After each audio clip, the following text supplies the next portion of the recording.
Good evening, night creatures. Tonight we continue with the next primordial deity of the heavens, Ouranos. Get comfortable as we tell a story of the sky that fell. Prologue.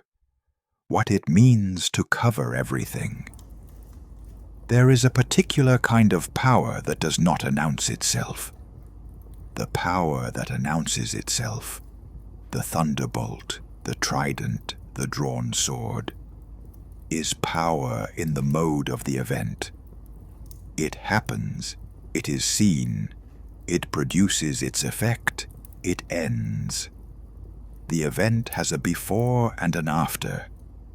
The event can be narrated. The power that does not announce itself is power in the mode of the condition. It is not an event. It is the state within which events occur. It does not happen.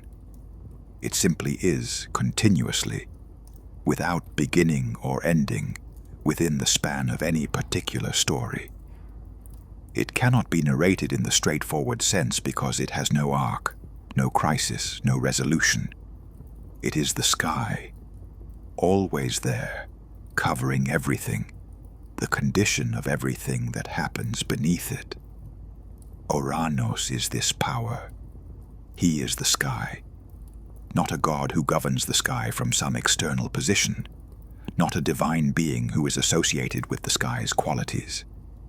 He is the sky itself, the vault of heaven, the great dome above, the blue and the dark and the clouds and the stars, and the light that comes from above, to illuminate everything beneath. He is what is above. He is what covers. The covering is his most essential quality, and it is the quality that makes his story the most difficult to tell. He covers everything, which means he is the context of everything, which means he is behind everything, which means the things that stand in the foreground, the events, the characters, the mythological dramas that the tradition has preserved and transmitted, all of them are happening beneath him, in the space he provides by being what he is. The sky is not nothing. The sky is not the passive backdrop that the more dramatic foreground makes it appear. The sky is the condition. The sky is the pressure. The sky is what every living thing on the earth's surface lives beneath, breathes beneath, grows beneath, fights beneath, loves beneath, dies beneath. Ouranos is this, the condition, the pressure, the above. And his story, which the mythology tends to reduce to the castration, the single violent event that removed him from the active narrative, is more than that event. The event is real and significant and must be told honestly. But the event was the ending of something, and the something it ended had been the world's condition for a time that exceeded the story's beginning. He was the sky before the story began. He was the sky during the story. He was changed by what happened, but he did not cease to be the sky when the story ended his dominance. He is still the sky. This is his story. Not only the story of what was done to him, though that story must be told. The story of what it was to be what he was, to cover everything, to be the condition of the world, to be the above in a universe defined by the relationship between the above and the below. Look up. That is Ouranos. Begin. The First Sky. Part 1. What the Sky Was. Chapter 1. The Emergence. He came from Gaia. This is the first and most fundamental fact of his origin, and it shapes everything that follows. He was not a being who existed independently and then came into relation with the earth. He emerged from the earth. was produced by the earth, was the earth's first great self-differentiation into the realm above itself. Hesiod says, Gaia produced Ouranos to be her equal and to cover her on all sides, so that he would be the secure seat for the blessed gods. The language is specific. He was produced to cover, to surround, to be the above that completed the below. He was the sky as the complement of the earth, the above that made the below possible as a concept by being different from it. Before Ouranos, there was no above and below in the meaningful sense.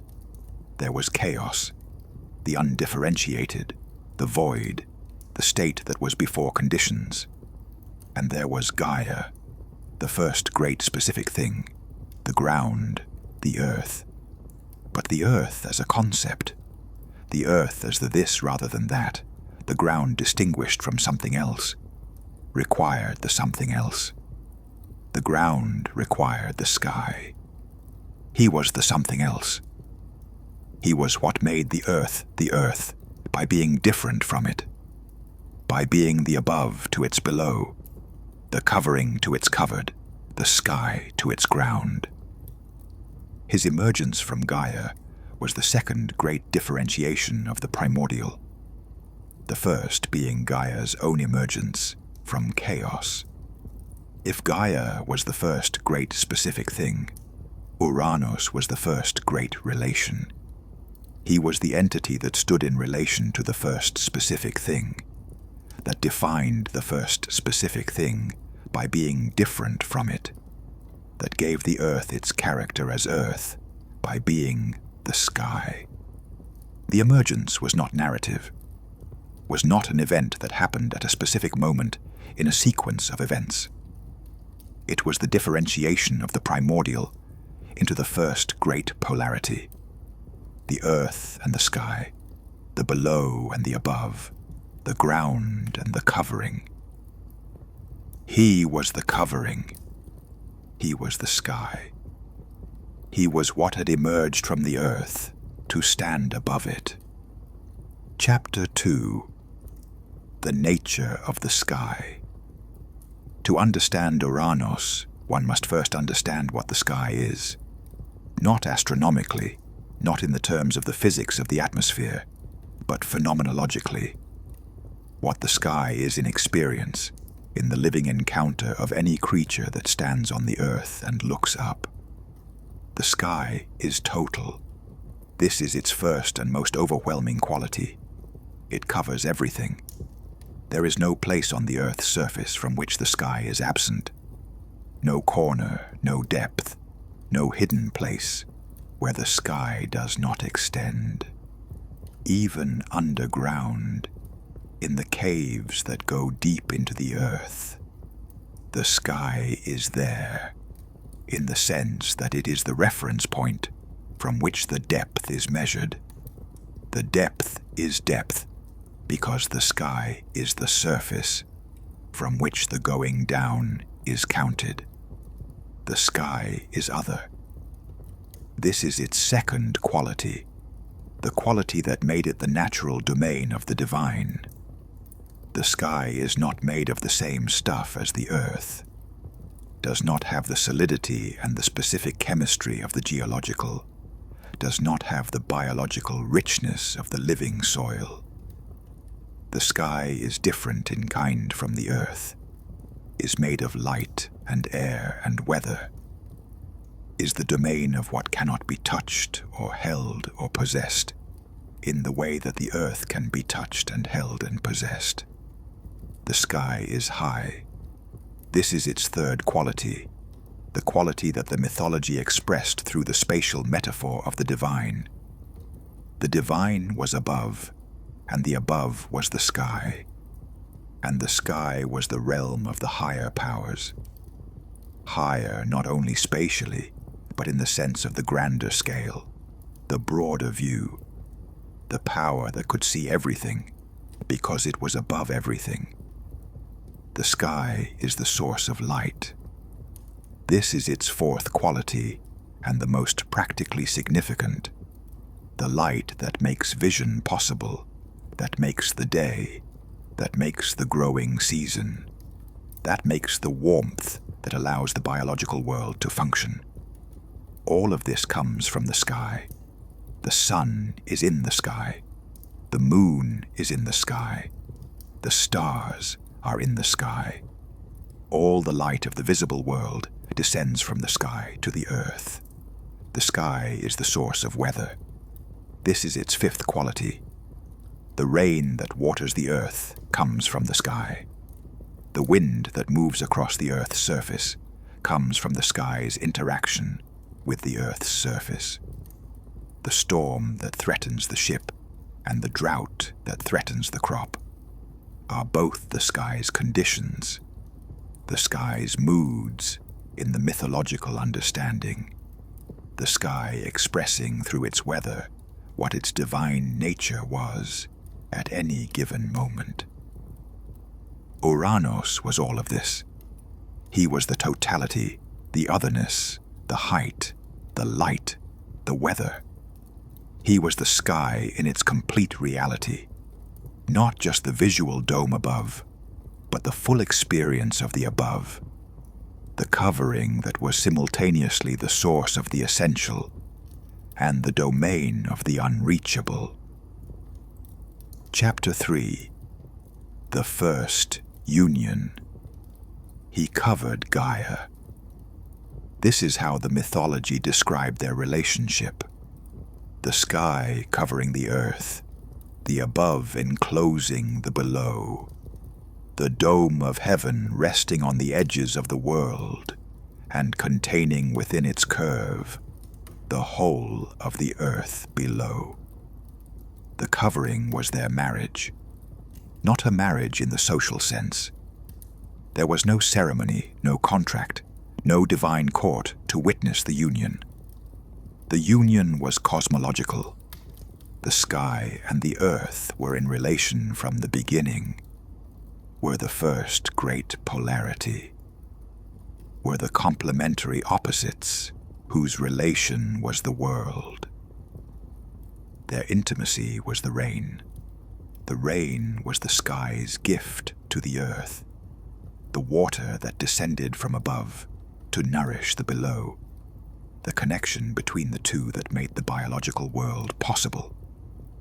Without the rain, the earth was dry and unproductive.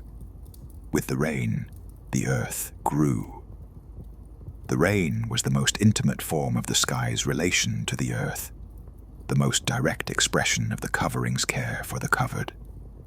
Their intimacy was also the light that descended from the sky to illuminate the earth's surface, making vision possible, making the day, making the growing season, was another form of the sky's gift to the earth, another expression of the covering's relationship to what it covered.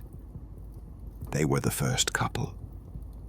Not the first couple in the narrative sense, the first couple of the divine drama, the first married gods of the mythology, the first couple in the cosmological sense, the first great polarity, the first pair of complementary opposites whose relation was the condition of the world. Their union produced the Titans. This is what the mythology was describing when it said that the sky and the earth came together to produce the first divine generation. The cosmic condition of the sky-earth relation was so generative, was so filled with the creative potential of the complementary opposites in intimate relation, that it produced the great divine beings who would govern the world. The Titans were the children of the sky and the earth. They were the offspring of the above and the below, the children of the covering and the covered. They carried in their divine natures the combination of the sky's quality and the earth's quality, the vast scale of the sky and the specific solidity of the earth, the otherness of the above and the groundedness of the below. Chapter 4. What it was to be the sky. What was the experience of being Ouranos? What was the divine consciousness of the sky? The question is the same kind of question that arises with any of the primordial deities. The question of the inner life of the being who was a cosmological reality rather than an individual person. It is a question that cannot be answered directly, that must be approached from the outside, that can only be pointed at rather than fully described. But pointing is possible. The sky sees everything. This is the first quality of the sky's consciousness, as the mythology imagined it. The sky is above everything, which means the sky has the view from above. The view that sees the whole, that takes in the full extent of what lies below, that sees the relationships between the things below rather than only the things themselves. The sky's consciousness, if consciousness is the right word, was the consciousness of the panoramic, the vision that was not from any particular point within the scene, but from above the scene, taking in the whole. The sky is above conflict. This is the second quality. The things that conflict on the Earth's surface, the predator and the prey, the competing civilizations, the warring forces, they conflict beneath the sky. The sky is not in the conflict. The sky is the condition within which the conflict occurs, the backdrop against which the drama plays out, the above that is unchanged by the events below it.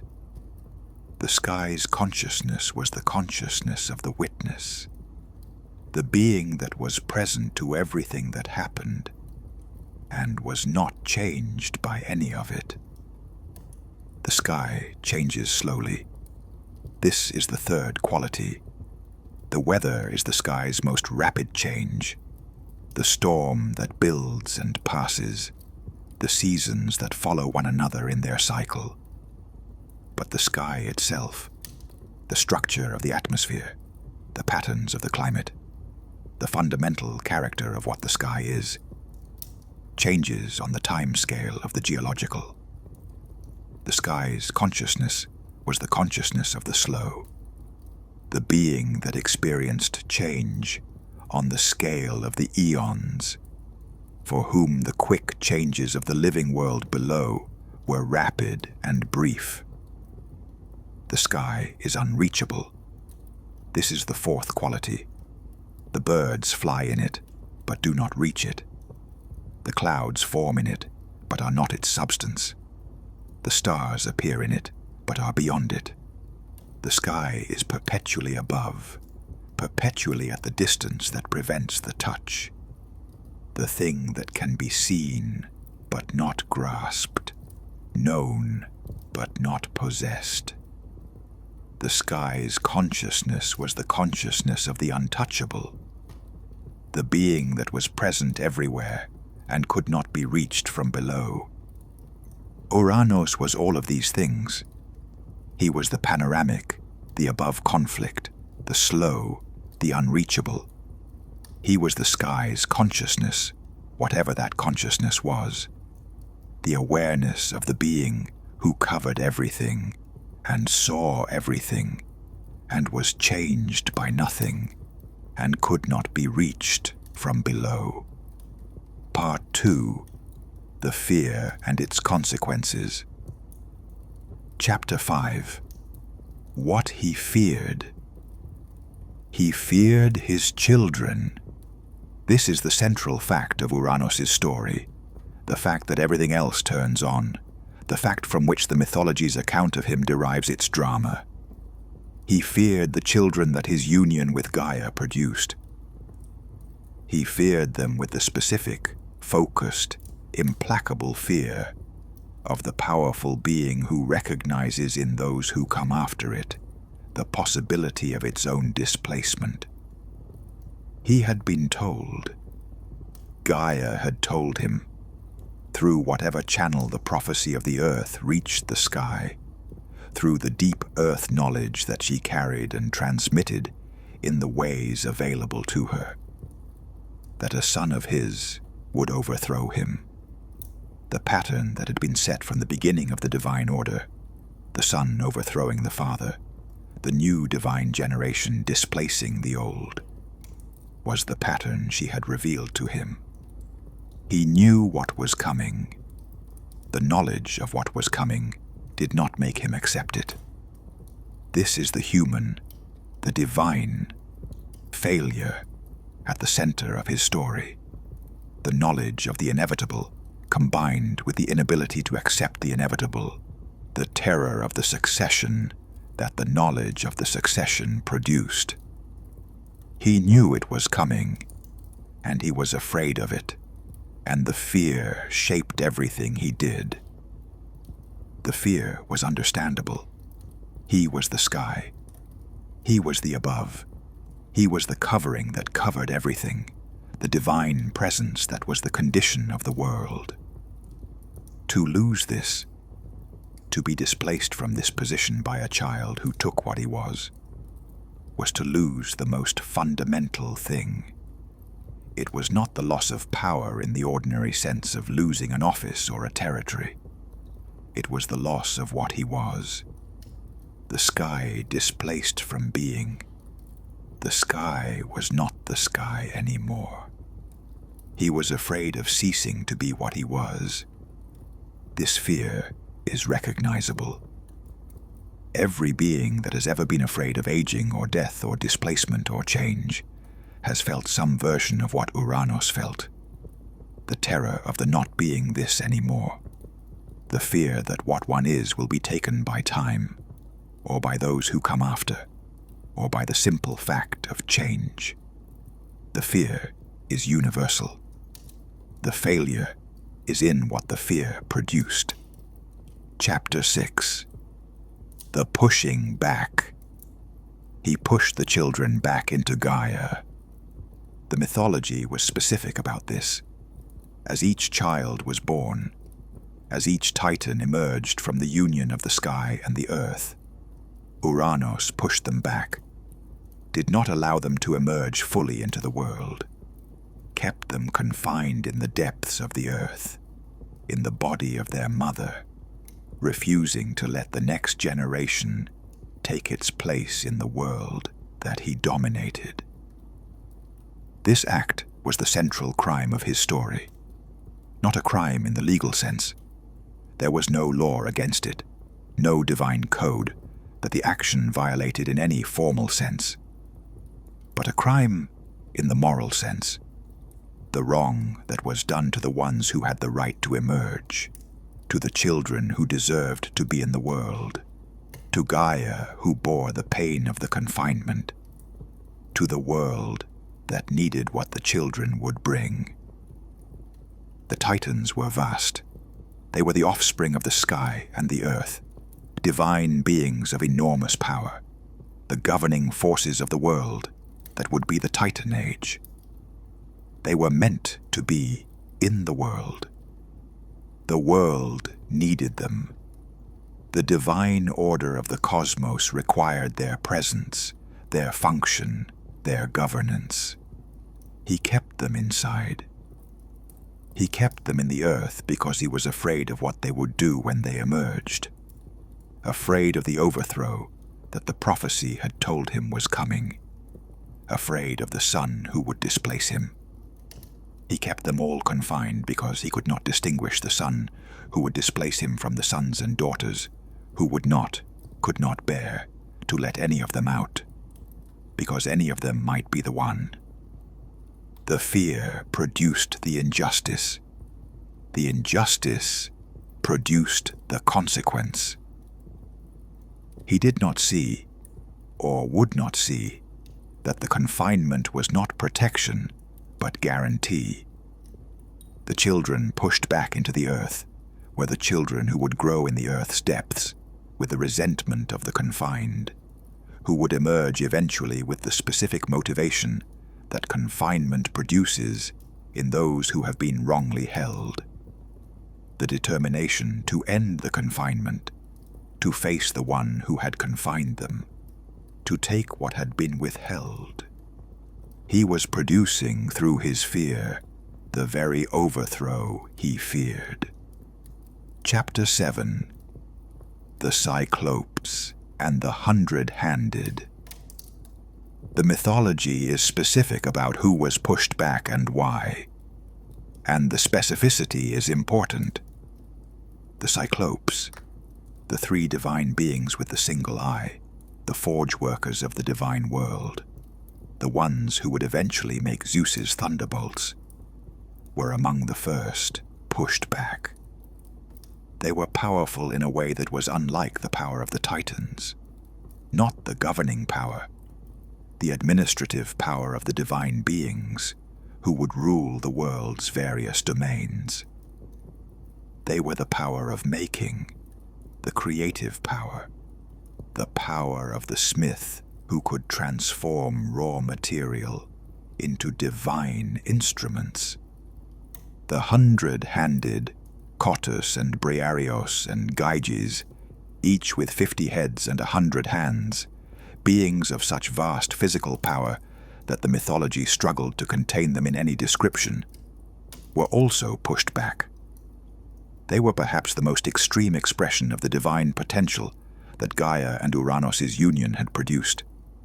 They were strength made absolute, power made total, the divine capacity for force without limit. Ouranos pushed them back because he was afraid of them. Not in the specific way he was afraid of the sun who would overthrow him. The Cyclopes and the 100-Handed were not the prophesied overthrowers. He was afraid of them in the more general way of the powerful being who recognizes a power greater than its own and refuses to tolerate the presence of that greater power. He looked at the Cyclopes, and he saw the making power that exceeded his own creative capacity. He looked at the 100-Handed, and he saw the force that exceeded his own divine strength. He was afraid of the excellence of his own children, afraid of what they were and what they could do, afraid that their existence diminished him by exceeding him. He pushed them down into the darkness, where they could not be seen and could not exceed him. This is the second dimension of his crime, distinct from the fear of overthrow, the fear of excellence in others, the refusal to allow the children who exceeded him to be in the world. The tyrant's fear, not only of the political challenge but of the simple presence of those who are greater than him in some specific way, whose existence challenges the self-image of the one who must be supreme. He was not only afraid of being overthrown, he was afraid of being exceeded. He was afraid of the children who were, in specific ways, more than he was. Chapter 8. Gaia's Pain. The mythology was clear about this too. The confinement hurt Gaia. She was the one who bore the children who were pushed back into her. She was the one who carried them in her depths, carried the Titans and the Cyclopes and the 100-Handed in the darkness within her, the children who should have emerged into the world and who were kept inside. The confinement was her confinement as much as theirs. The pain of holding the children who could not be born was her pain. The earth in travail. The earth unable to deliver what it had been growing. The earth holding, with the patient endurance of the geological, the vast divine beings that were trying to emerge, and that were being pushed back at the moment of emergence. This is one of the most vivid images in the entirety of Greek mythology.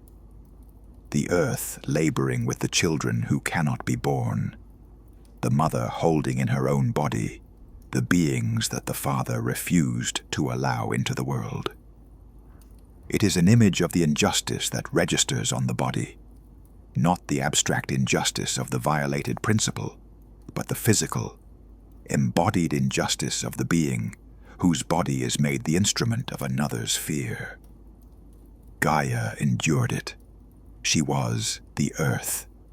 She had the patience of the geological, the endurance of the being whose time scale made even the long confinement of the Titans bearable, in the sense of being survivable.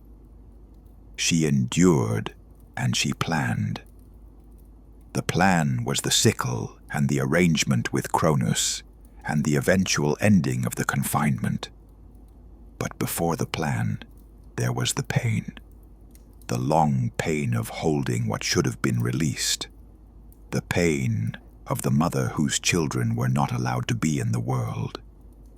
The pain of the earth, whose natural productivity was being interfered with by the fear of the sky above it. Ouranos caused this pain. His fear was the cause. The fear was understandable. The pain it caused was not excused by the understandability of the fear. He caused real suffering through his fear. This is the most honest thing to say about the central act of his story. The fear was real. The suffering it caused was real. The fear did not excuse the suffering. The castration and its meaning. Part 3. What Gaia Arranged. Chapter 9. The Grey Flint. She made the sickle from grey flint. This detail is one of the most specific and most significant in the mythology of Ouranos. The specificity of the instrument of his castration. Not a divine weapon forged in heavenly fire. Not a thunderbolt or a spear or any of the divine instruments that the mythology used for its most significant acts of divine violence. Grey flint, the stone of the earth, the most ordinary material available to the geological world. Grey flint was the stone of the first human tools, the stone that the early humans chipped into blades and scrapers, and the instruments of the earliest technology. It was the stone of the before metal age, the stone of the deep past, the stone that the earth produced in abundance, and that the first tool-using beings learned to work. Gaia made the sickle from grey flint because the sickle was hers, was made from her own substance, from the material of her own body. The instrument of the change was the earth's own instrument. The means by which the sky's dominance was ended was produced from the earth's own material. This was not accidental. It expressed something about the nature of what was happening. The change that was coming was the earth's change, initiated by the earth, carried out with the earth's own means. The sky's overreach, the pushing back of the children into the earth's body, was going to be corrected by the earth using the earth's own resources. The solution was already present in the problem. The sickle was also the agricultural implement, the curved blade for harvesting grain. This resonance was not accidental either. The sickle that harvested was the sickle that ended the growing season, that cut what had grown, that brought the cycle of growth to its completion so that the next cycle could begin. The sickle that Gaia made was the instrument that would end the current cycle, that would cut what needed to be cut so that the next cycle could begin. Ouranos' dominance was what needed to be harvested. The time of the sky's unchallenged reign was what needed to be cut. The sickle was the instrument of the harvest that would make the next planting possible. Chapter 10. Cronus. She gathered the Titans, The ones who had been released into the world, despite Ouranos' efforts to keep them confined. Or the ones who had managed to emerge despite the pushing back. And she told them what was happening and what needed to happen. They were afraid. The mythology preserved this clearly. The Titans heard what Gaia proposed, and they were afraid. Not cowardly. The Titans were vast and powerful, the first divine generation, beings of enormous force, but afraid of the one who was above them all, the sky that covered everything, the divine presence that was the condition of their world. Cronus was the exception. Cronus, the youngest of the Titans, was the one who was not afraid, or was afraid and acted anyway, which the mythology distinguished from the failure to act out of fear. He said, "I will do it." He said, "I do not fear this." He said, or did not need to say because the action was the saying, that the fear of the father was not the reason to tolerate the injustice the father was committing. Why Cronus? Why the youngest? The mythology gave this specific detail, youngest, most terrible, without fully explaining why the youngest was the one who had the quality that the others lacked. But the detail was resonant. The youngest is the one who has lived most of their life under the dominance they are proposing to end. The youngest is the one for whom the status quo is not the memory of something different, but simply the world as it is and has always been. The youngest is the one who has the least invested in the current arrangement, who has accumulated the fewest compromises with the injustice of the current order. Cronus had grown up under his father's dominance. He had not known the world before it. He did not have the memory of the father before the fear-induced injustice, did not have the loyalty that the memory of better times might have produced. He only had the current reality, the father who had pushed his siblings back into the earth, who ruled through fear, who maintained his dominance through the confinement of those who might challenge it. He was not afraid to end this. He took the sickle Gaia had made. He hid in the place she had arranged. He waited. Chapter 11. The Night. Ouranos came to Gaia as the sky always came to the earth, in the night, in the darkness, in the covering that was the sky's most intimate relation to the earth below it. He came to her as he had always come, in the mode of their ancient union, in the relation that had produced all the divine generations. He did not know what was waiting. This is one of the most striking aspects of the mythology's account. Ouranos came without knowledge of what had been arranged. The god who saw everything from above, who had the panoramic view, who was the witness to all that happened below. He did not see what was happening right beneath him, in the intimacy of his own relation to the earth. He did not see because the seeing was in the wrong direction.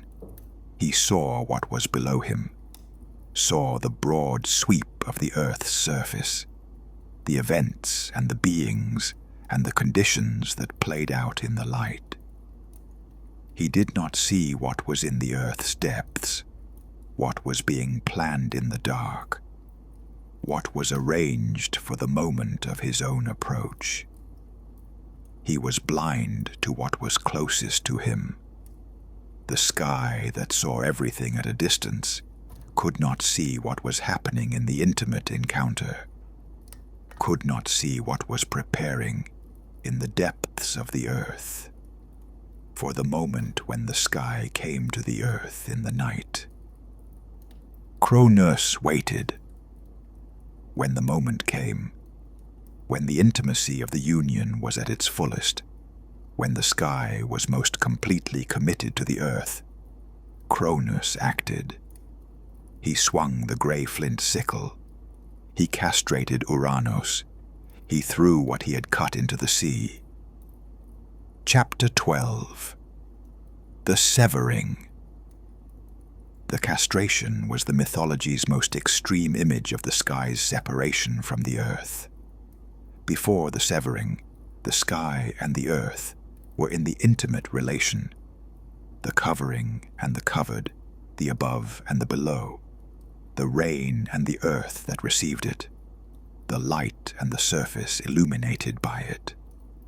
The union was the world's condition.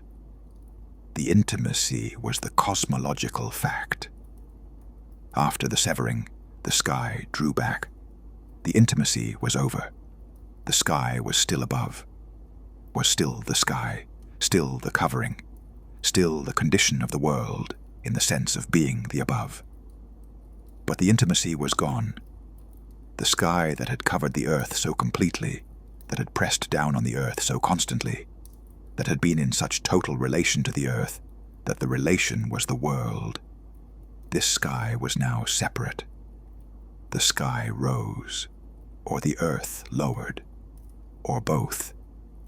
The two primordial parents of the world separated into the distance between them that would characterize the world from then on.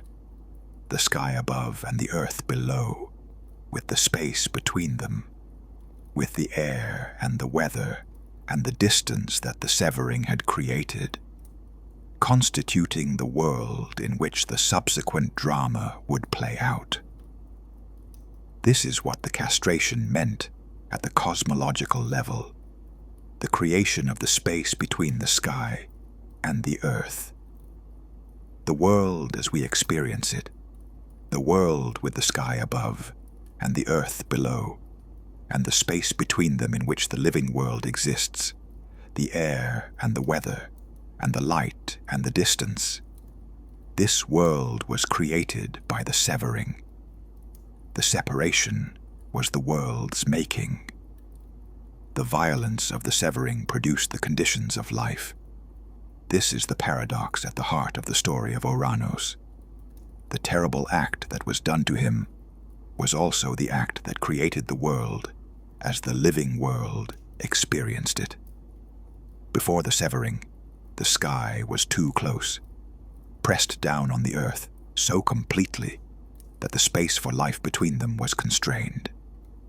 After the severing, the sky rose to its proper distance, and the space between the sky and the earth became the space in which the air circulated, and the weather moved, and the living world flourished. He was harmed. The harm produced something. These two facts are not in contradiction. They are both true. Chapter 13. What fell into the sea. The blood of Ouranos fell on Gaia's surface and produced new beings.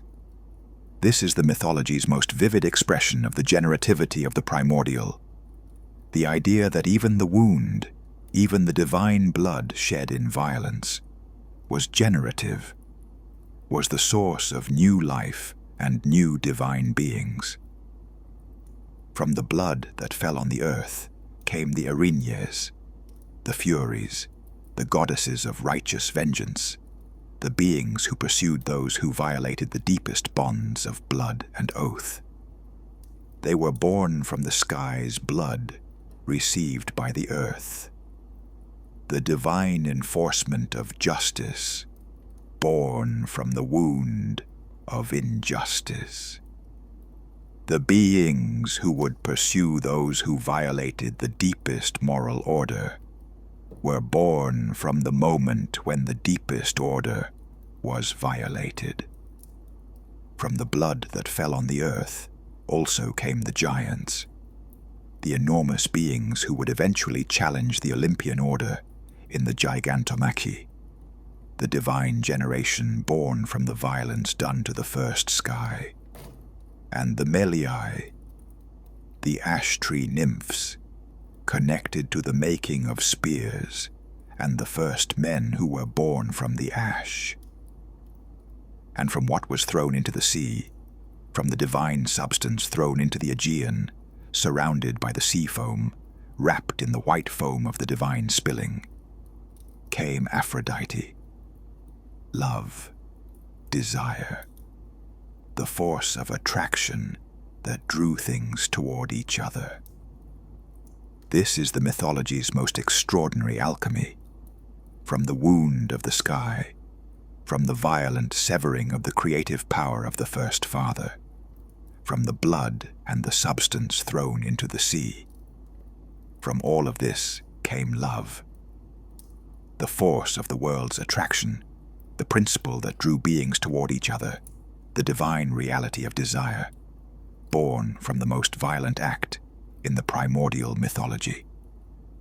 This was not irony, or not only irony. It was the mythology's deepest claim about the relationship between loss and love, between the wound and the gift, between what was taken and what was produced from the taking. The sky's creative power, severed and thrown into the sea, became the most creative force in the world. The divine reproductive capacity, violently removed from the one who had hoarded it and confined the children it produced, transformed by the sea's receiving of it into the principle of attraction itself. He lost his creative capacity. The world gained Aphrodite. Part 4. The Aftermath. Chapter 14. What he became. After the castration, Ouranos was not what he had been. He was still the sky. He could not cease to be the sky.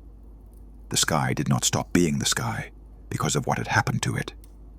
The blue vault above, the weather, the light, the covering of the world. All of this continued. He continued as the sky. But he was diminished, not in the spatial sense. The sky was no more or less extensive after the severing than before, but in the mythological sense, in the sense of what the mythology did with him, what stories it told about him, what role it gave him in the subsequent drama. Almost none.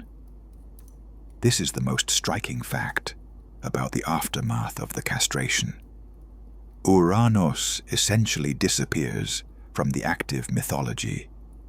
He is mentioned in the genealogies, in the accounts of the succession, in the contexts where his fathering of the various divine beings needs to be noted. But as an agent, as a character with intentions and actions, and the capacity to influence events, he is largely gone after the severing. He continued. The sky continued. But the sky was no longer the active force in the divine drama, was no longer the one whose decisions shaped the world, whose fear produced the consequences, whose dominance was the condition of everything. He was the background, the permanent, unchanging, covering background against which the subsequent drama of the Titans and the Olympians and the heroes played out. He became what he had always essentially been, the condition, the above, the covering. But now the condition without agency, the above without authority, the covering without the power to push back what emerged beneath it. He cursed his children. This is one of the few active things the mythology records him doing after the castration. He cursed the Titans who had overthrown him, or at least cursed Cronus and the Titans who had participated in what had been done. He said they would pay for what they had done, that the violence they had used against their father would come back on them, that the pattern they had enacted would be enacted against them. And he was right. Cronus was overthrown by Zeus, who was overthrown by nothing because the pattern eventually stopped, or paused, or was managed into a different form by the intelligence of the Olympian order. But Cronus was overthrown, as Ouranos had prophesied. The pattern continued. He was a prophet of the pattern he embodied. The sky that saw everything could see the pattern, the repetition of the overthrow, the son displacing the father, the new divine generation taking the place of the old. He had been unable to prevent it happening to him. He could see it happening again. Chapter 15. The prophecy he gave. He called the Titans by a name that was itself a prophecy. The mythology recorded him giving the name Titanes to his children, the straining ones, or the overreachers, the ones who had reached beyond what they should have reached for and had done the terrible thing. But there was another reading of the name, another etymology that the mythology preserved alongside the first. Titenain, to strain, to reach, to stretch. The ones who strained, the ones who reached for what was above them.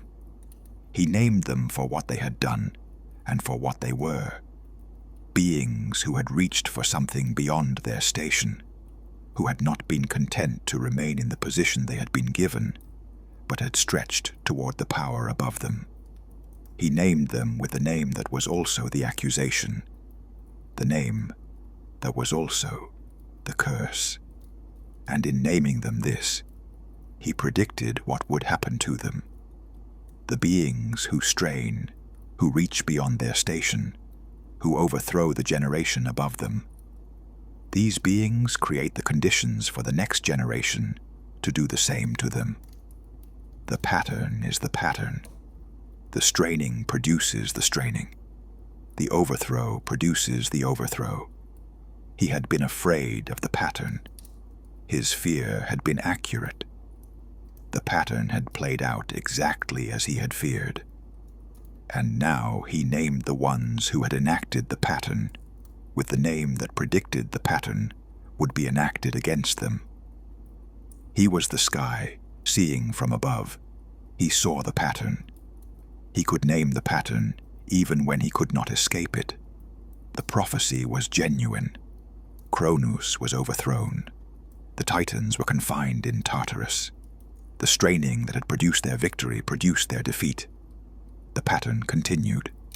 He had seen it from above, from the position of the sky that was the witness to everything. Chapter 16.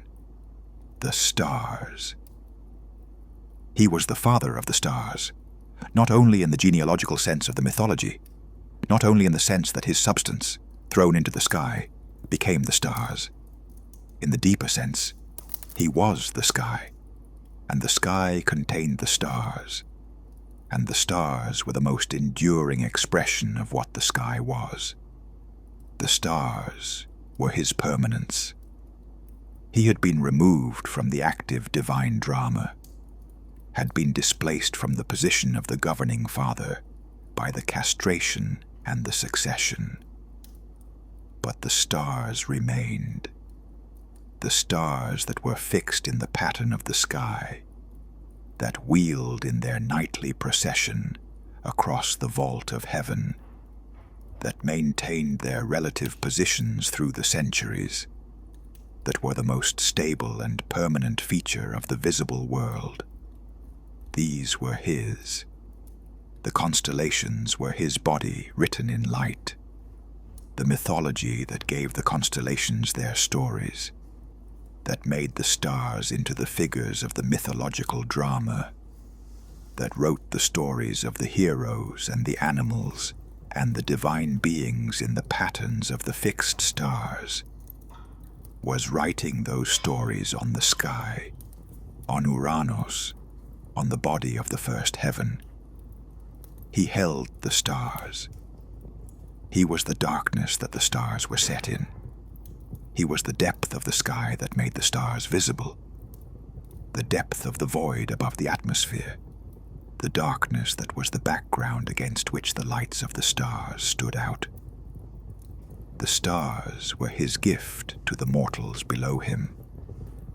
the navigation of the sea by the fixed stars, the sailor who knew the position of Polaris and could find north, who knew the rising and setting of the Pleiades and could know the season, was the sky's gift to the mortals who needed to know where they were in the world and in the year. The sky gave them orientation. Ouranos, from above, gave them the means of knowing where they were. This was a form of the prophecy function, not the oracle's prophecy, the speaking of the future, but the star's prophecy, the reading of the patterns that the sky provided. The sky wrote the pattern in the stars, and the mortals who could read the pattern could know what the season was, what the weather was likely to bring, what the year's cycle was requiring of them. He was the sky that gave orientation. Even after the castration, even after the removal from the active narrative, he was still doing this, still providing the framework within which the mortals and the divine beings below him oriented themselves. The deeper understanding. Part 5. What the Sky Meant. Chapter 17. The Sky and the Divine. The sky was the natural domain of the divine in almost every human religious tradition. Not only the Greek, the association between the divine and the sky, between the gods and the above, between the sacred and the high place, was so widespread across human cultures that it seemed less like a culturally specific metaphor and more like a response to something genuine about the experience of the sky. What was genuine about the experience of the sky that made it the natural domain of the divine? The sky was the largest thing visible. From the ground, looking up, the sky was the most extensive thing that human vision could encounter. More extensive than the sea, more extensive than the mountains, more extensive than any landscape. The sky went from horizon to horizon, covered everything, was the largest visible object in the world of human experience. The divine was associated with the large. The sacred powers were powers of a scale that exceeded the ordinary, that were larger than the individual human, larger than the human community, larger than the human civilization. The sky's scale was the appropriate visual register for the divine. The sky was the source of the essential. Light from the sky made vision possible, made agriculture possible, sustained the biological world. Rain from the sky watered the earth, filled the rivers, sustained the living. The sky was the source of two of the most essential things, light and water, and the source of the essential was the natural location for the divine. The sky was unreachable. The mortals could see the sky, but could not touch it, could not go to it, could not possess it. The divine was what was above the reach of the ordinary, what could not be grasped or held, what was present everywhere and accessible nowhere in the direct way. The sky was the visual embodiment of this quality of the divine. The sky changed with weather and season, but was always there. The divine was characterized by permanence, by being the things that remained when the particular things passed. The sky's permanence, the fact that the sky was always above, always there, regardless of what happened on the earth below, was the appropriate visual embodiment of divine permanence. Ouranos was all of these. He was the largest, the source of the essential, the unreachable, the permanent. He was the sky in all the senses that made the sky the natural domain of the divine. Chapter 18. The Sky and Authority. The sky was authority. This connection was not arbitrary. It was the expression of something genuine, about the experience of the sky and the experience of authority. Authority was what was above. Authority came from a position higher than the one it governed. The king was above the subjects. The father was above the children. The law was above the individual who was subject to it. The above was the metaphor of authority, because the sky was the original above, the first and most comprehensive expression of what it meant to be over everything. Ouranos was the first authority, not in the sense of governing, not in the sense of the administrative, the deliberative, the political governance that the Olympians would eventually exercise, but in the sense of the condition, the first great fact that everything else was subject to, the first overwhelming presence that was above everything and that everything existed beneath. The sky did not make decisions. This is the important distinction between Ouranos' authority and the authority of the subsequent divine generations. The sky's authority was not the authority of the deliberative intelligence, not the authority of Zeus, who governed through the combination of power and thought, and the specific decisions he made about specific situations. The sky's authority was the authority of the condition, the authority that needed no decision, because it was the fact, the given, the unchosen situation that everything else accepted as the context of its existence. This was both the most comprehensive form of authority and the most vulnerable. The authority of the condition could not be argued with. There was no court of appeal against the fact of the sky, no negotiation with the condition of the above.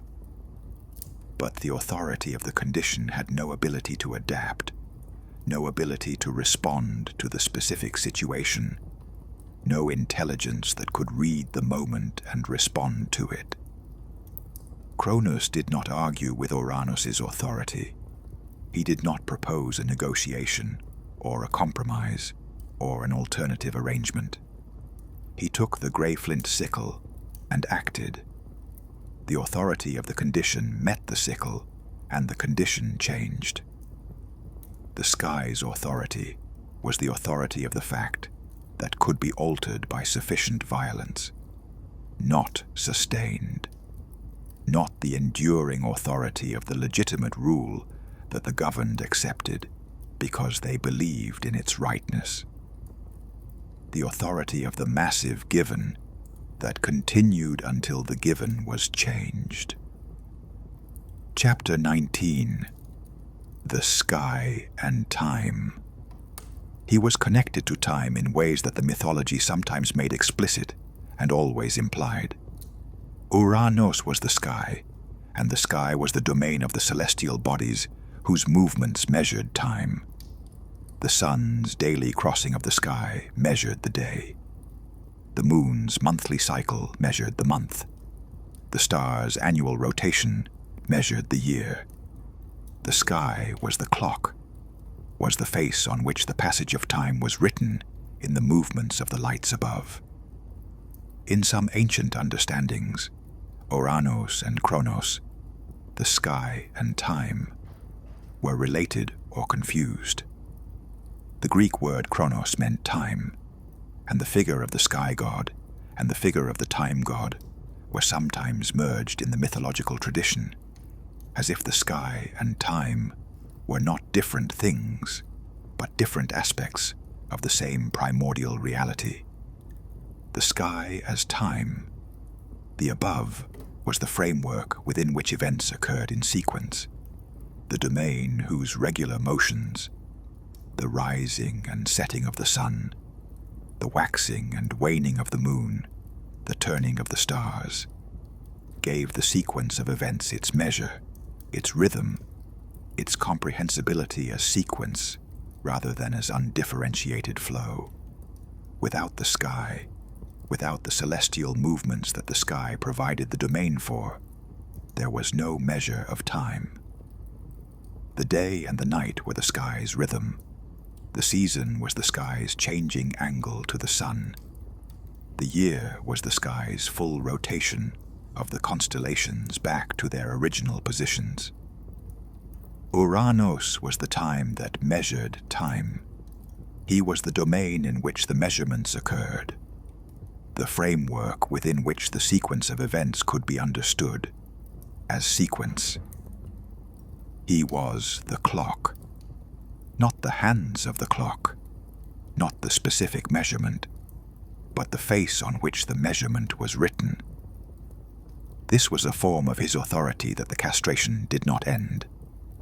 Even after the severing, even after the withdrawal from the active divine drama, the sky continued to provide the framework of time. The sun continued to cross the sky. The moon continued its cycle. The stars continued their rotation.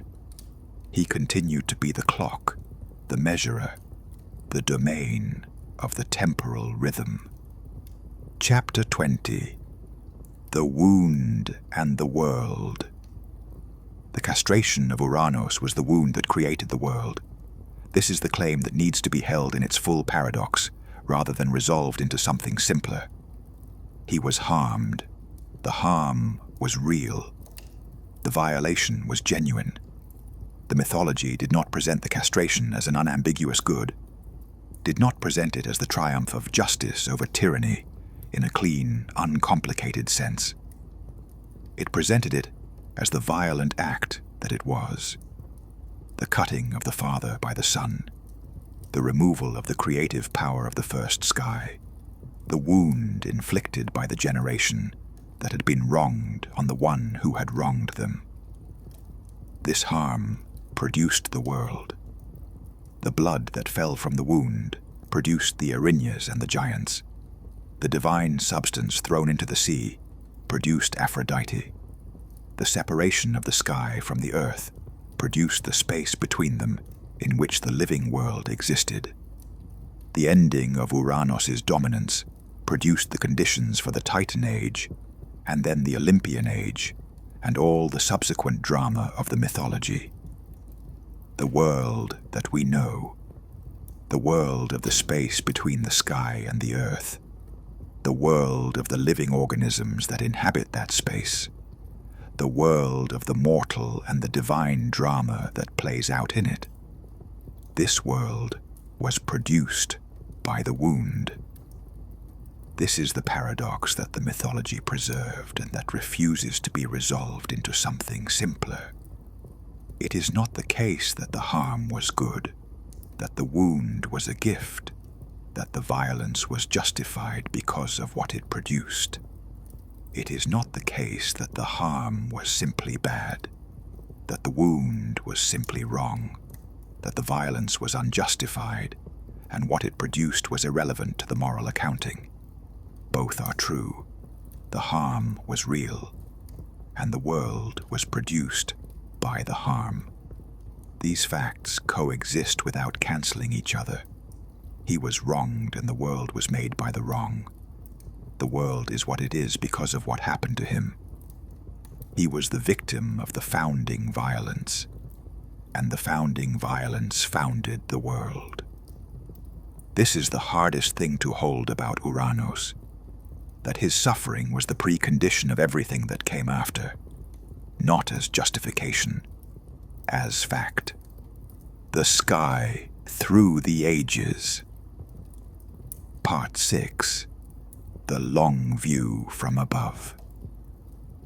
Chapter 21. The Titan Age. He watched the Titans govern. He was the sky above the Titan Age as he had been the sky before it. Still there, still the above, still the covering of everything. But now the above without authority, the covering without dominance. The sky that had been displaced from the position of the Father, and was now simply the sky. Cronus governed. The Titans divided the world's domains among themselves, and governed in the way of the first divine generation. With the vast and elemental power that was theirs, with the specific qualities of their individual natures. Oceanus governed the world-encircling river.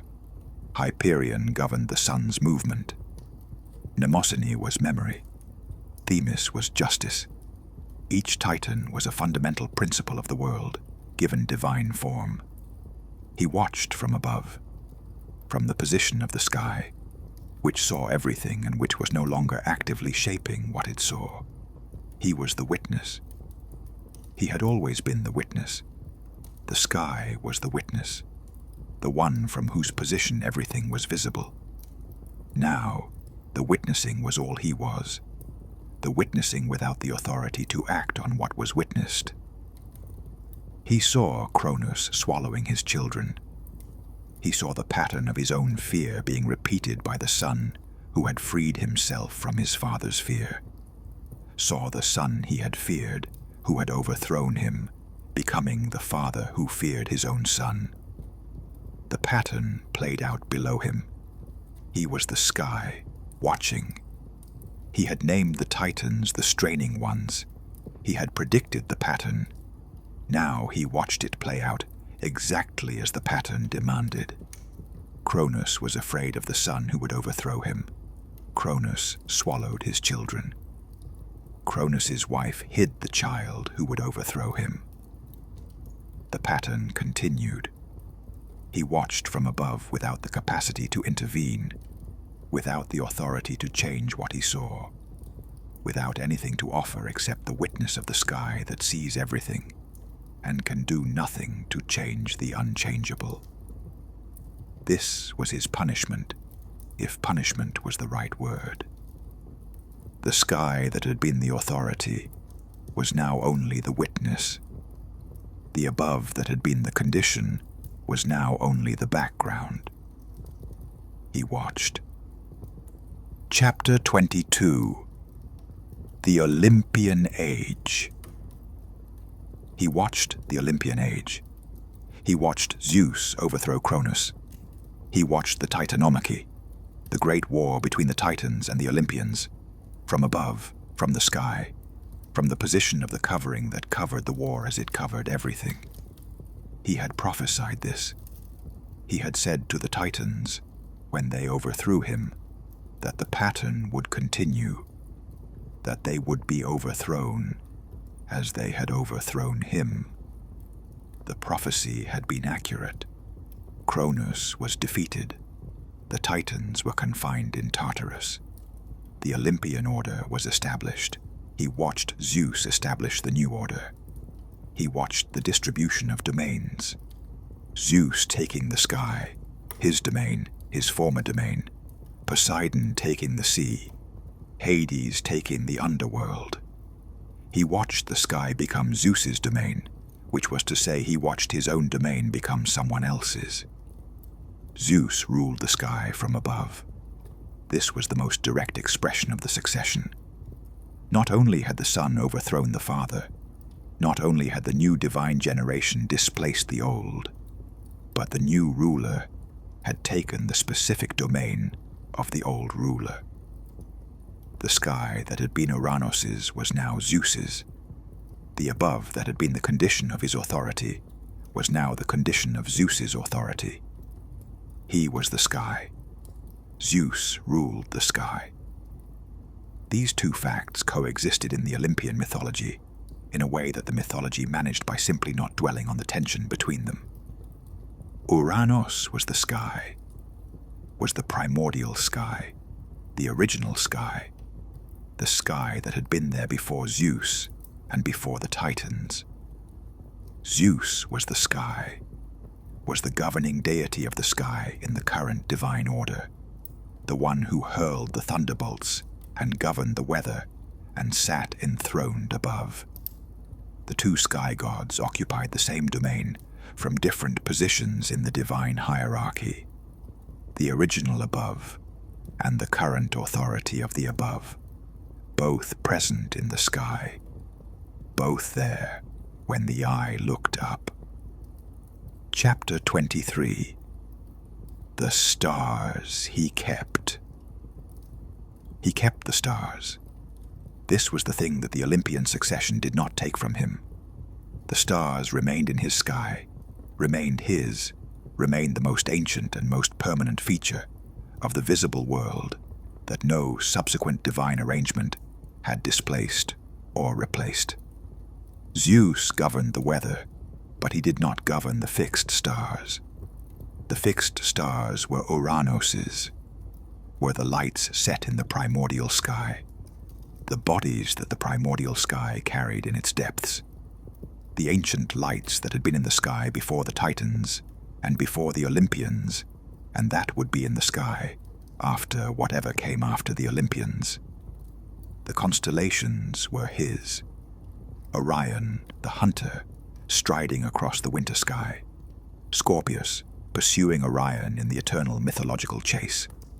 The bears circling the North Pole, never setting below the horizon, always there in the northern sky. The Pleiades, the daughters of Atlas, transformed into stars and set in the sky. The Milky Way, the road across the sky, the spine of the primordial heaven. He held all of these. They were in his body. They were the lights in the darkness of his depths, the permanent fixed pattern of the sky that was his sky, regardless of who governed the weather or wielded the thunderbolts. The mortals who navigated by the stars were navigating by him. The farmers who planted by the stars were planting by him. The priests who marked the seasons by the rising and setting of specific constellations were marking time by him. He was still in use. He was still the framework. He was still the sky that oriented everything below it. This was what remained to him after everything else had been taken. The stars. The permanence of the sky above the change of the divine order. The ancient lights that were more permanent than any divine regime. He kept the stars. Chapter 24. The Philosophy of the Sky. The philosophers who came after the mythology, the thinkers who developed the systematic investigation of the natural world and the principles that governed it, could not avoid Ouranos. He was the sky, and the sky was what everything was beneath, and the philosophy of the sky was the philosophy of the condition of everything.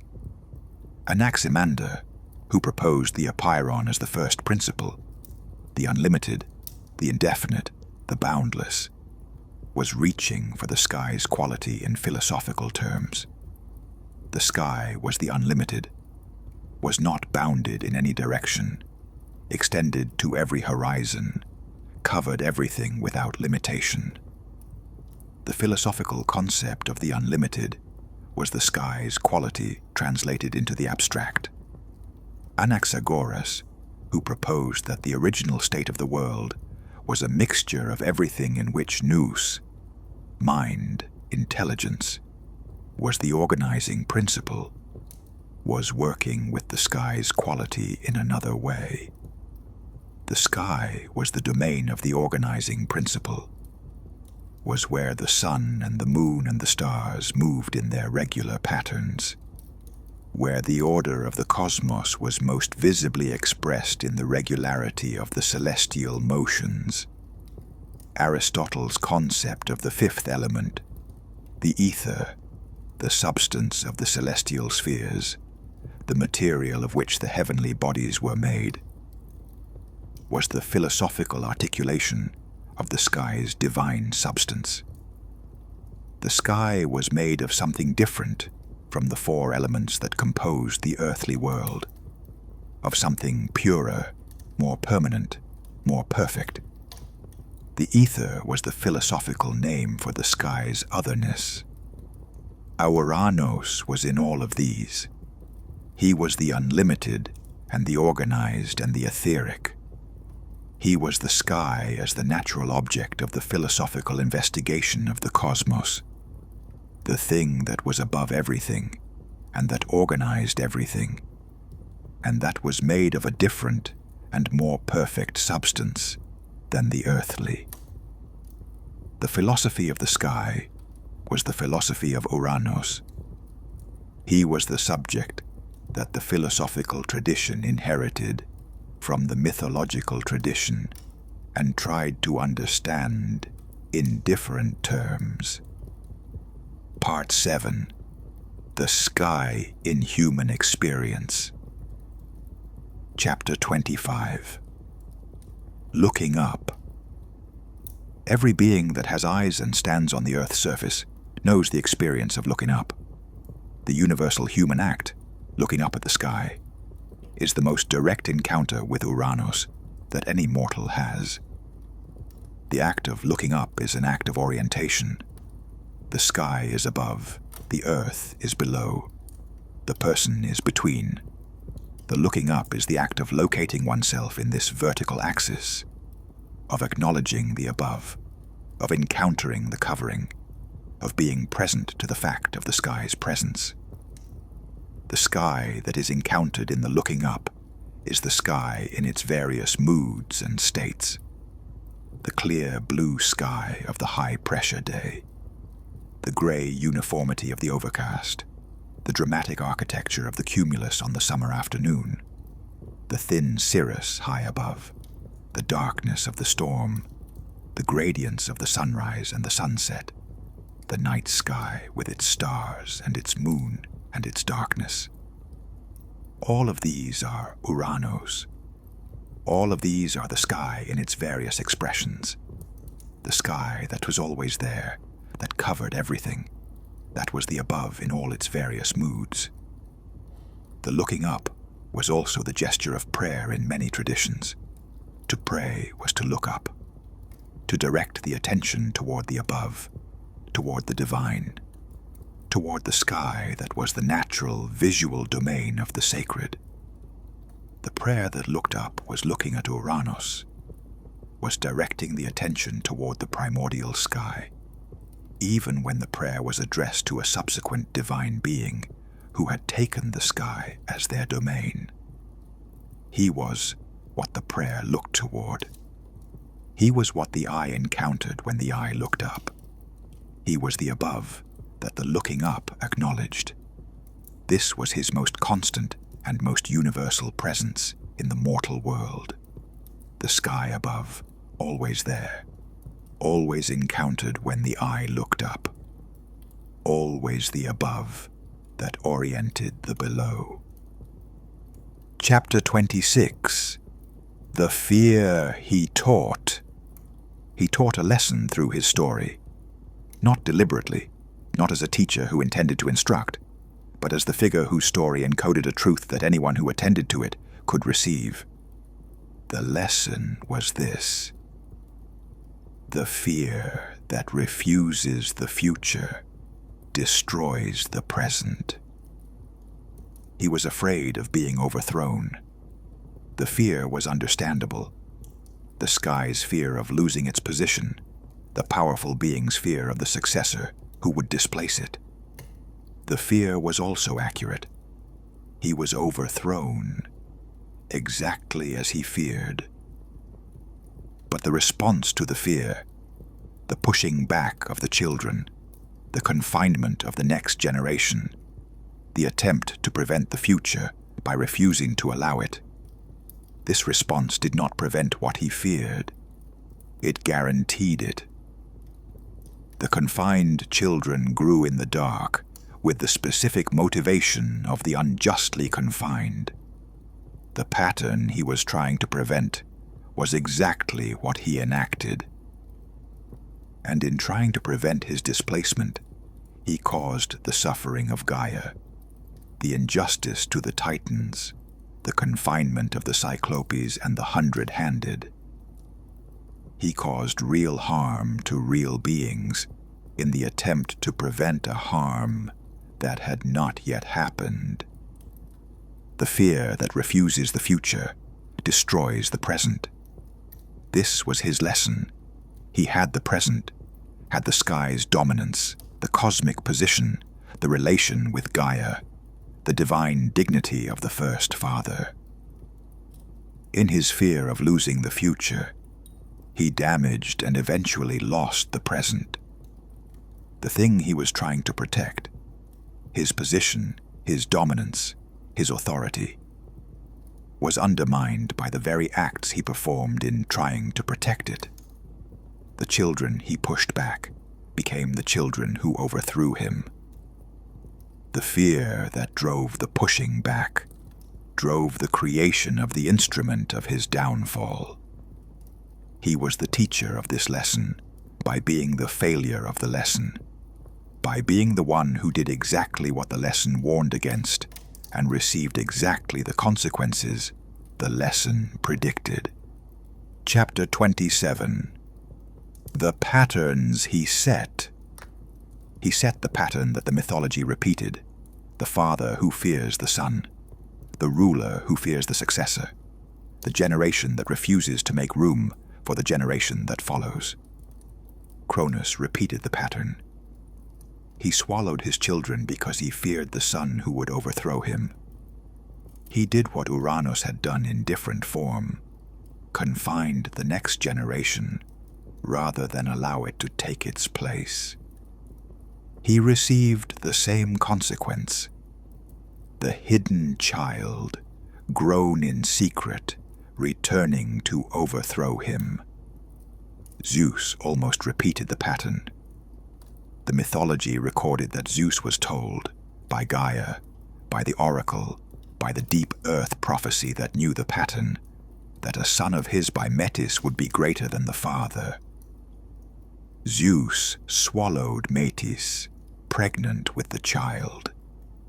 He repeated the pattern in a modified form, but the pattern did not produce the same consequence.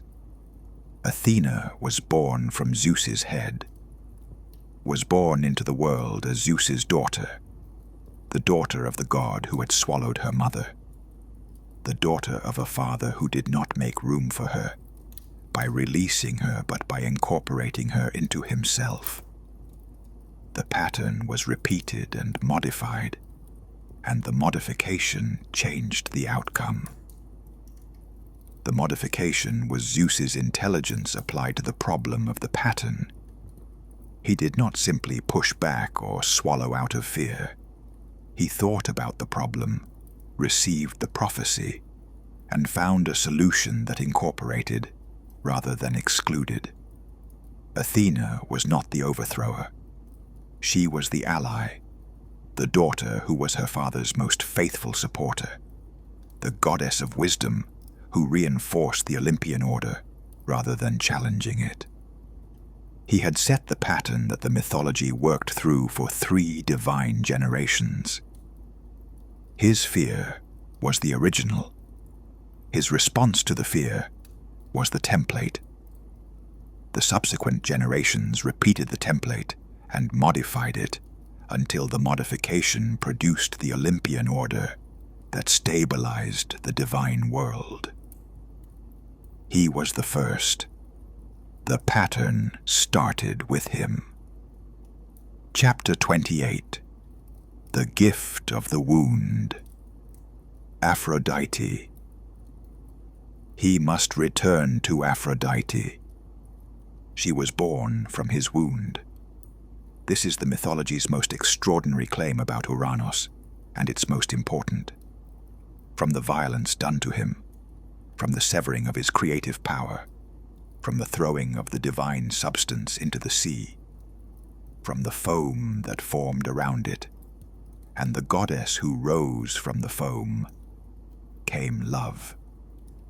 Not love as a consolation for the harm that had been done, not love as a reward for the wound, love as the product of the wound, love as what happened when the hoarded creative power was released into the world, when what had been confined and held and refused was finally thrown into the sea and received by the sea and transformed by the sea into the force that drew things toward each other.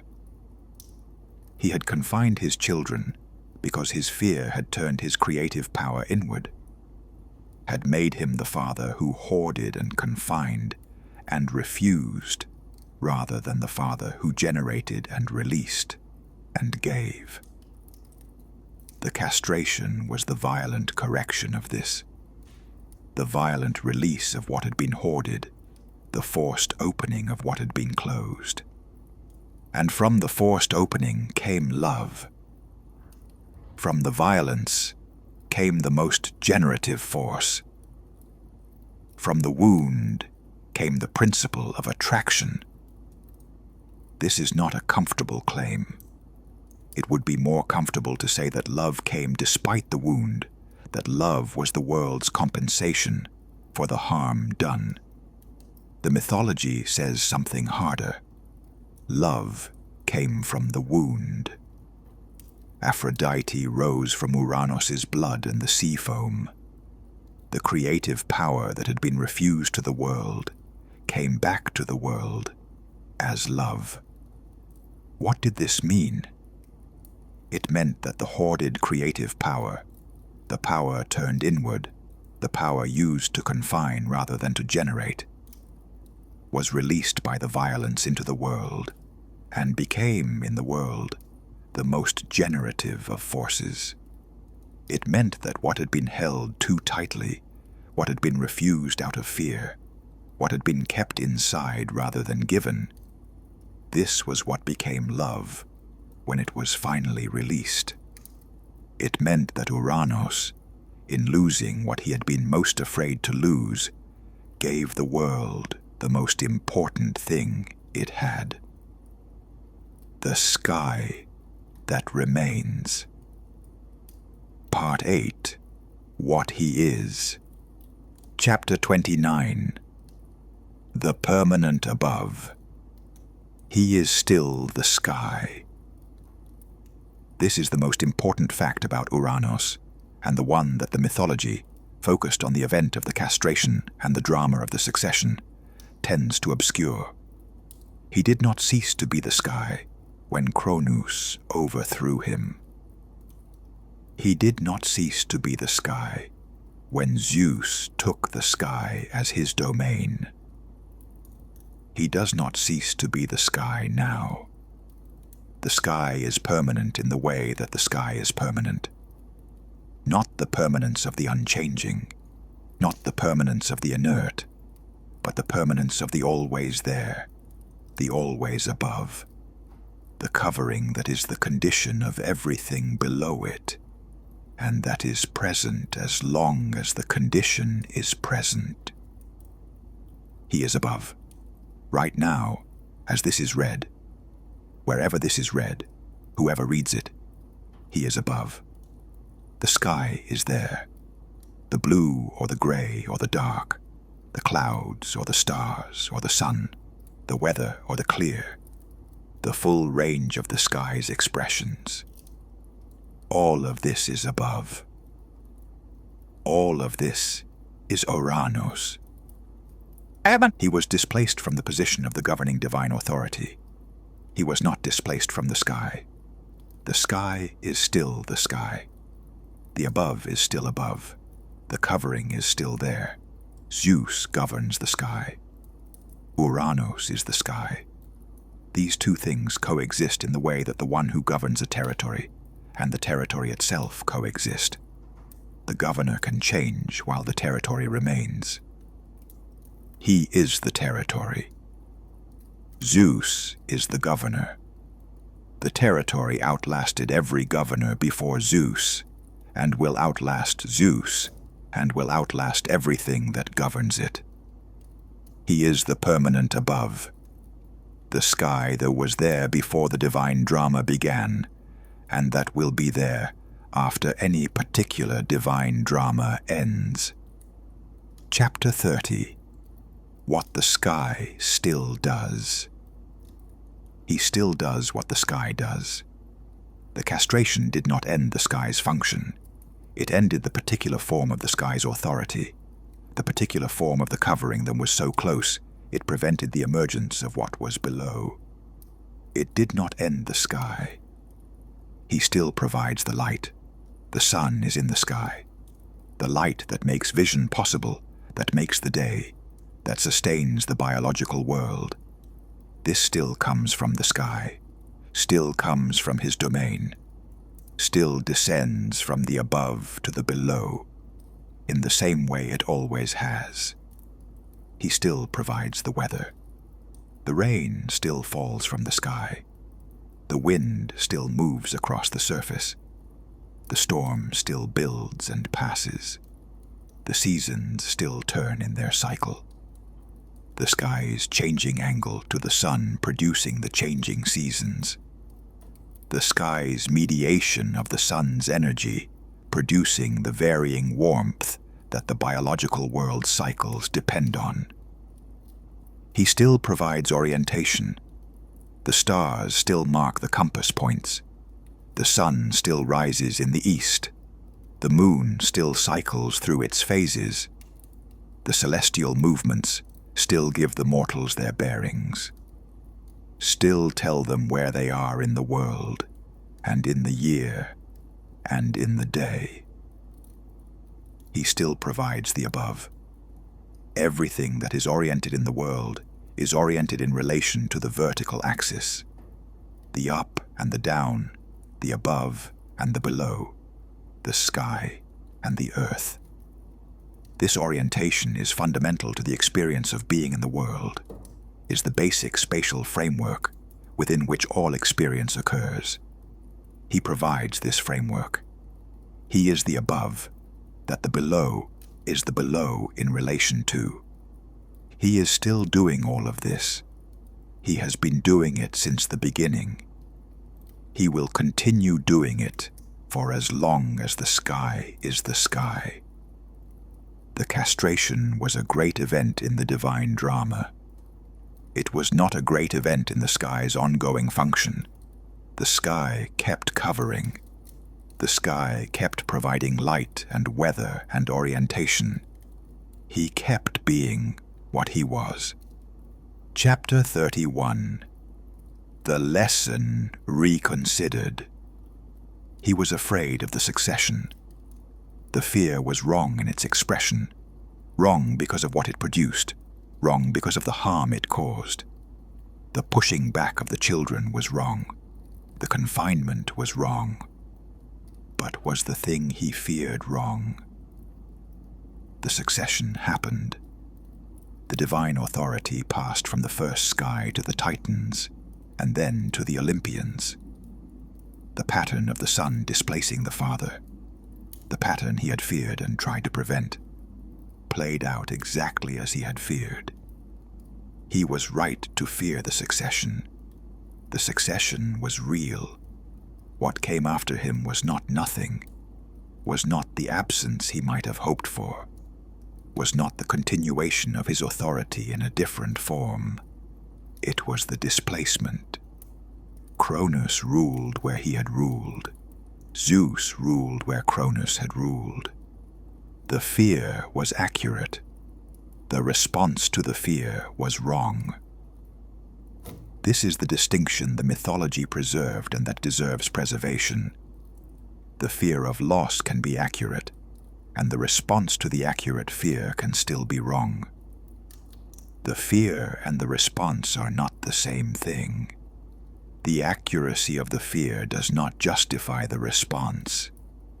The wrongness of the response does not invalidate the fear. He knew he would lose. He was right. And in trying to prevent the loss through the confinement of his children, he caused harm and produced the very loss he feared. The knowing and the wrong response are both true. He knew correctly and responded wrongly. This is among the most human things about him, this most cosmic and distant of the primordial deities. The fear that is accurate, the response to the accurate fear that makes things worse, the harm caused in the attempt to prevent harm.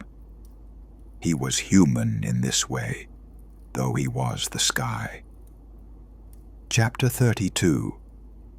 The Sky as Teacher. He teaches by being what he is, not by speaking. The mythology did not give him much speech. by being the sky, which is the most comprehensive teacher available. The sky teaches scale. Standing beneath the sky and looking up, any being of any scale encounters the fact of the sky's scale, the extent that covers everything, the depth that goes to the stars, the immensity that reduces even the mountains to features of the Earth's surface, rather than challenges to the sky's dominance. The sky teaches the individual its own smallness in the largest context available. This teaching is not humiliating. It is orienting.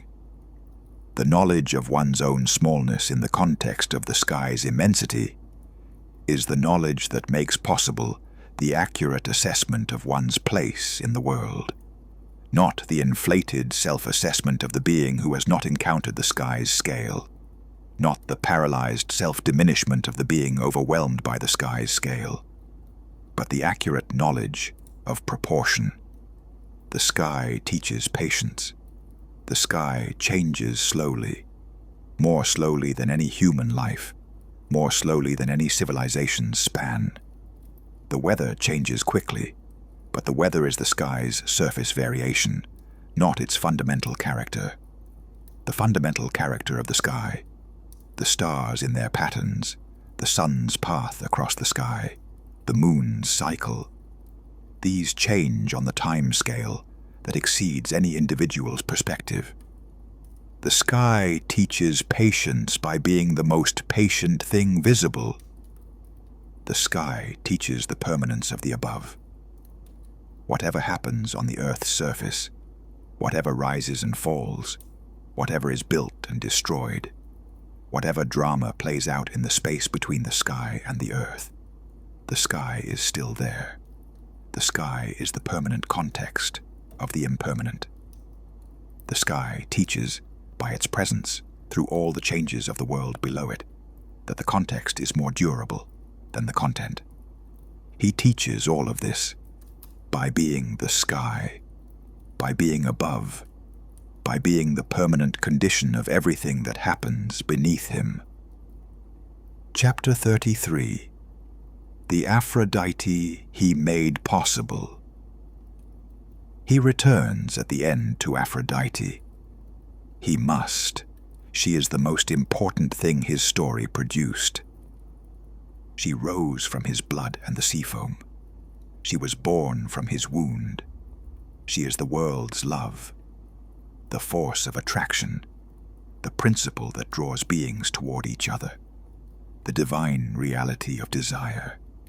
He made her possible, not intentionally, not through the generosity of the Father who gives his creative power to the world in love, through the violence done to him, through the creative power that was removed from him and thrown into the sea.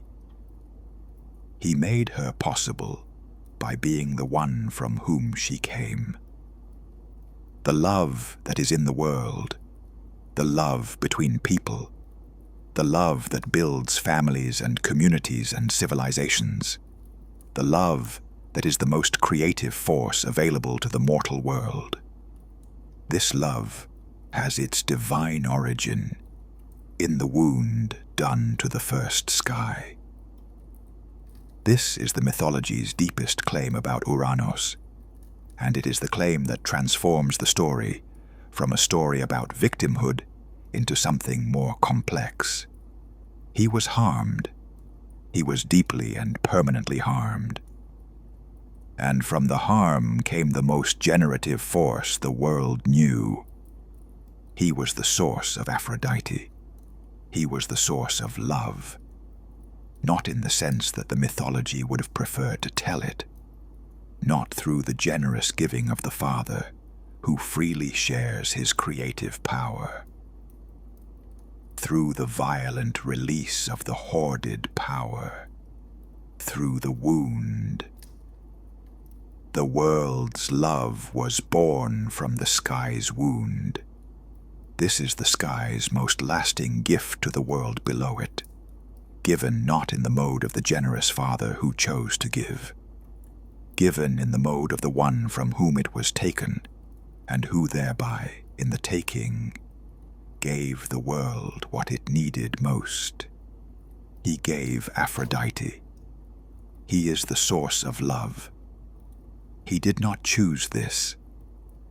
It is true nonetheless. Epilogue. Look up. This story has been told beneath the sky. Every word was written beneath Ouranos. Every thought was thought in a mind that was breathing the air beneath the sky, looking sometimes at the sky as background to the thinking, encountering the sky every time any character in the story looked up from what they were doing to see what was above. He was present through all of it. He was the above that was always above, the condition that was always the condition, the sky that covered the telling of his own story. The mythology told a story about him. The story had its drama, the castration, the succession, the pattern of the father and the son, the wound and the love that came from the wound. The drama was real, and the mythology preserved it, and this telling has tried to tell it honestly.